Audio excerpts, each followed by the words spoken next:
Assalamualaikum warahmatullahi wabarakatuh.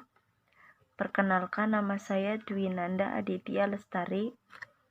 Saya dari kelas Akuntansi 8B, Fakultas Ekonomi dan Bisnis, Universitas Pancasakti Tegal. Dalam kesempatan kali ini, saya akan menjelaskan keterkaitan film yang berjudul The Architect dengan materi pengendalian manajemen dalam proyek. Sebelumnya, saya akan menceritakan secara singkat tentang film yang berjudul The Architect.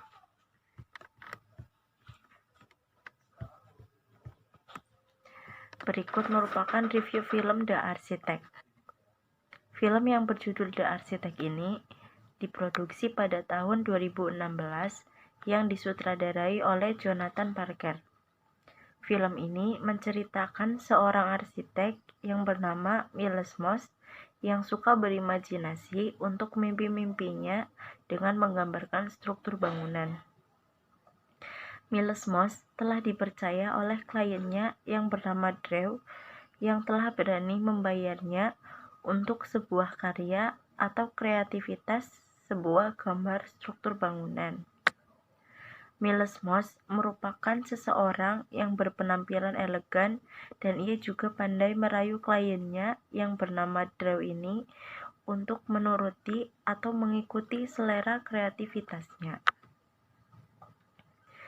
Namun, Colin, suami dari Drew dan juga mandor dari proyek bangunan ini, menentang pendapat dari Miles Moss, sehingga terjadi perseteruan antara Miles Moss, Colin, dan juga mandor yang akan mengerjakan proyek yang telah didesain oleh si Miles Moss itu.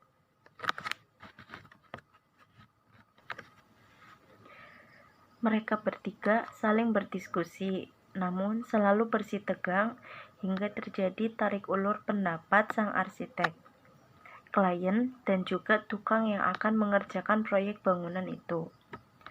Miles Moss selalu mengakui bahwa dirinya adalah seorang arsitek terkenal, ternama, dan juga berkelas.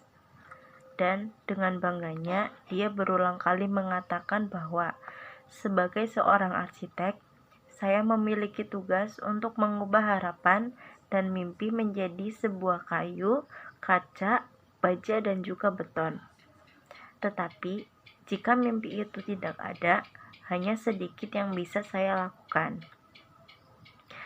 Ungkapan yang dilontarkan dengan rasa percaya diri yang tinggi serta sangat berlebihan dapat membuat Nyonya Drew ini percaya lantaran si Nyonya Drew ini juga merupakan seorang arsitek namun dalam bidang sketsa sebuah piring atau barang-barang kaca yang terpecah belah. Nah, karena hal tersebut, si Nyonya Drew dan juga arsitek Miles Moss ini memiliki kecocokan yang membuat mereka keluar dari jalur sehingga mereka melakukan hal yang salah atau terlarang hingga melanggar tata krama dari seorang arsitek dengan kliennya. Namun, Colin selalu menganggap bahwa si Miles Moss ini ocehan yang tidak ada harganya atau tidak berharga, karena dia beranggapan seharusnya si arsitek tersebut yang harus menuruti klien yang telah membayarnya, bukan malah sebaliknya, seorang klien yang harus menuruti arsiteknya. Nah, konflik yang terjadi di antara si arsitek Miles Moss dan juga si kliennya Colin yang selalu perang ide membuat sebuah pertanyaan. Sebenarnya siapa yang harus kita ikuti atau yang harus kita percaya? Tapi pada akhirnya si Miles Moss itu terbukti atau terbongkar bahwa dia merupakan arsitek KW atau arsitek gadungan yang ternyata hasil rancangan dia merupakan hasil dari karya orang lain sebagai hasil karya orang lain atau dia kopas dari orang lain. Dan Drew pun akhirnya menggunakan bakat seninya sebagai seorang perancang lukisan desain keramik yang selalu mengutamakan warna. Dengan bakat yang dimilikinya tersebut, Drew mengabaikan ide dari arsitek gedungan tersebut. Kemudian, dia mengecat struktur bangunan atas yang memiliki bahan titanium dengan cat warna-warni yang selama ini sebenarnya sangat ditentang oleh si Melesmos, arsitek KW tersebut. Kemudian, Colin juga memaksa agar bagian tangga diberi pagar agar lebih aman, dan di bagian lantai atas diberi ruangan yang lebih untuk ditempatin oleh anak-anak Colin dan Drew. Namun, keinginan Colin dan Drew tersebut ditolak oleh Melesmos dengan kekonyolannya dia dan juga kesombongannya dalam melawan keluarga Drew dan Colin ini. Nah, itulah cerita singkat mengenai film The Architect. Dan berikut merupakan keterkaitan film The Architect dengan materi pengendalian manajemen dalam proyek. Nah, dalam hal ini, film tersebut menceritakan tentang seorang arsitek yang menjalankan sebuah proyek namun tidak sesuai dengan perencanaan ataupun keinginan dari klien, serta arsitek tersebut merupakan arsitek gedungan yang mengkopas karya dari orang lain. Arti dari proyek tersendiri merupakan suatu kegiatan dengan target yang harus diselesaikan dalam jangka waktu tertentu. Hal ini berarti proyek tidak selalu berkaitan dengan konstruksi saja, seperti yang banyak dikenal oleh orang-orang awam. Berikut ada lingkungan pengendalian. Pengertian dari lingkungan pengendalian tersendiri merupakan dasar dari semua komponen pengendalian intern lainnya yang membuat organisasi menjadi disiplin dan juga terstruktur.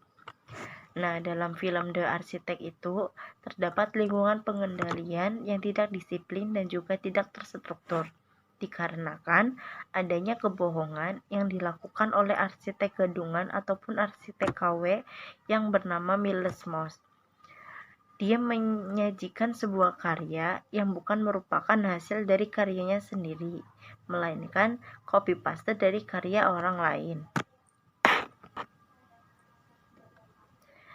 Kemudian ada evaluasi proyek.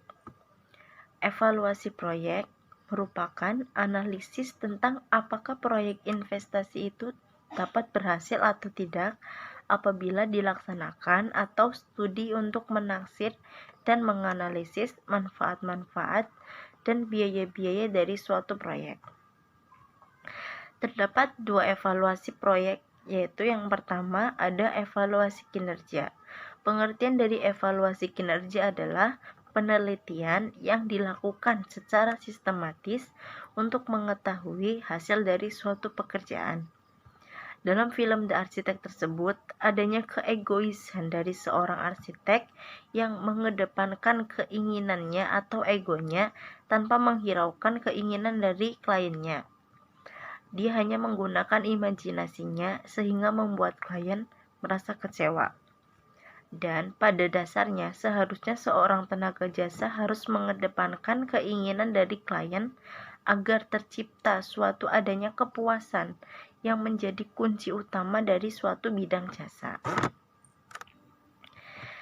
Kemudian yang kedua yaitu ada evaluasi hasil. Pengertian dari evaluasi hasil yaitu suatu proses yang dilakukan untuk mengetahui tingkat kinerja akademik. Nah, hasil yang dapat dipetik dari film The Architect ini yaitu kita harus bisa waspada dan bisa menilai serta mengetahui asal-usul dari seorang pemilik jasa yang nantinya akan kita gunakan. Contohnya yang ada pada film ini, yaitu terdapat suatu kebohongan dari suatu arsitek yang mengaku sebagai seorang arsitek ternama atau arsitek yang hebat. Padahal dia merupakan arsitek gadungan yang hanya bisa mengcopy paste hasil karya dari orang lain, sehingga dia itu dapat menyebabkan kekecewaan dari seorang kliennya karena hasilnya itu tidak sesuai dengan harapan yang klien dia, yaitu suami istri dari Dave dan Colin. Nah,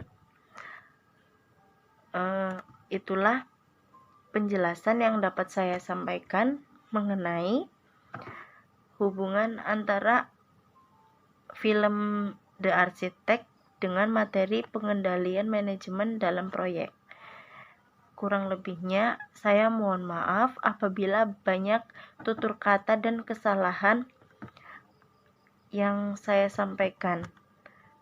Mohon maaf sebesar-besarnya. Terima kasih. Wassalamualaikum warahmatullahi wabarakatuh.